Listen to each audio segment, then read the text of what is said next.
is the nearby cascade of breakers. But like staring into deep water, the fog misdirects, distorts. Within the 100-yard range of visibility, there is no cover. He is fully, completely exposed. He unshoulders the pack and uses it as a seat. He stares at the backs of his hands, which have gone pink with the cold. Lately they have been putting him in mind of his father. They are no longer the hands of a young man, clear and smooth. Suddenly it seems as if every pore and vein reveal themselves, a topography of thin lines and faded scars. John Easley was all of 7 years old when he let go of his brother's sticky hand in London's Victoria Station. They had arrived from Vancouver by way of Montreal only the day before, destined to spend the next 8 months in a tiny flat as their father advanced his engineering credentials. John would have responsibilities. For the moment, however, while their mother was off searching for a job and their father stood in line for tickets to the Underground, John's only task was to remain on the bench and watch over 3-year-old Warren. But those magnificent trains easing into and out of the station drew him like a spell. He is sure he had his brother's hand when he first wandered down the concourse, just as he knows that he was the one who let go. The guilt came on like a fever. After all these years he can feel it still. He turned round, but the benches, the platforms, all looked the same. There were numerous toddlers from which to choose, each firmly attached to other families.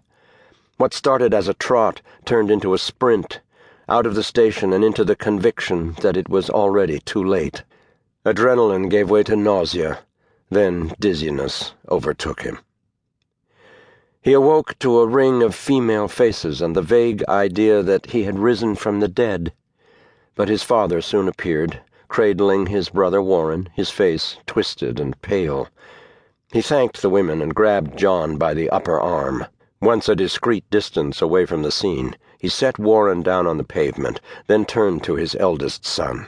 "How could you leave your brother? Where on earth did you think you were going?" Then, for the first and only time, Easley watched his father break down.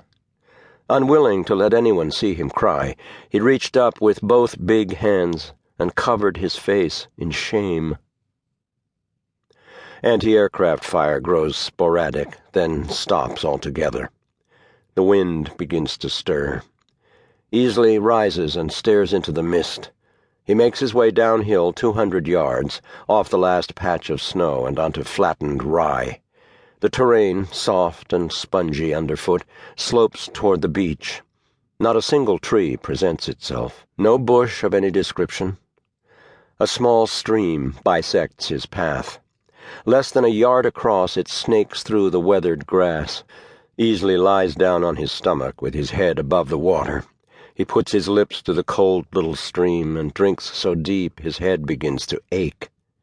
When the pain subsides, he drinks again as if he hasn't seen water in days. He pushes himself up and notices a glimmer in the current, a suggestion of reflected sun. A gust blows the fur-lined collar of the flight suit against his cheek, then lays it down again. The far-off scream of an Arctic tern is followed, strangely, by what sounds like a cough. Easley spins around. He now has perhaps 100 feet of visibility, and that is improving rapidly. The farther he sees, the more he realizes how completely exposed he is.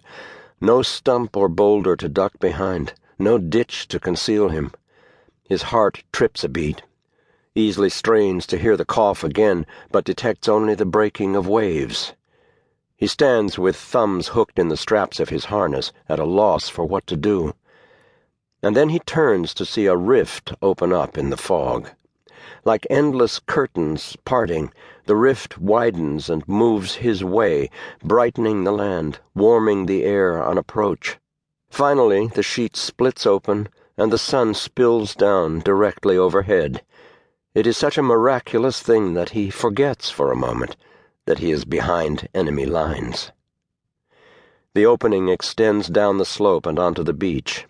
He can make out the waves peeling white under pale blue sky. As the opening expands and liberates more and more terrain,